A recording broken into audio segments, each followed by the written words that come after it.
Јас прво се заблагодарувам на нашата роднокрајна авторка, на нашата Ксенија, која 30 години работи надвор од нашиот град, а посветена на Струмица и на струмичани. И благодарам, идејата вчера ја добив.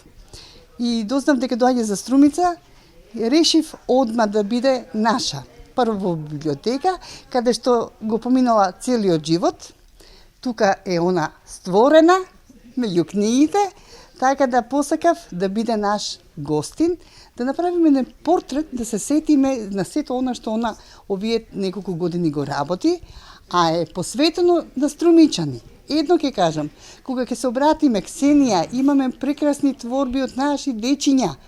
Се знае, ставени се веќе во списанијата и децата се радуваат. Мотивацијата е голема за сето она што она го работи со љубов за Струмица и струмичани и затоа реков пајде да направиме еден портрет на нашата сакана Ксенија. Списанијата за деца Росица, Другарче, Развигор и Најсвет го одбележаа мојот живот од најраното детство до ден денес.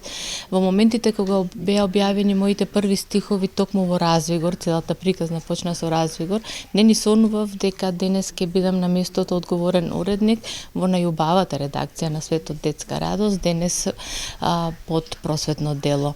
Тоа е најубавата работа на Светот, а најубавата работа на Светот е она која што работите со љубов.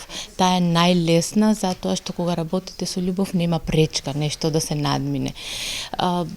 30 години сум надвор од мојата родна Струмица и повеќе, 32-3 кога ќе размислам поубаво.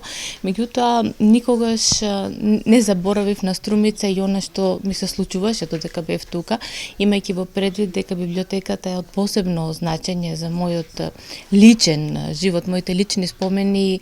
Утрово додека патував наваму, ставив еден статус на Facebook, сите патишта водат во библиотеката Благо Јанков, Мучето во Струмица. Таму ми се најбесценетите спомени, затоа што детството е тоа кое што цел живот ќе ве потсетува на тоа што значи да се биде среќен, што значи да се биде сакан, што значи да се биде задоволен, што значи да се биде под закрилата на родителството.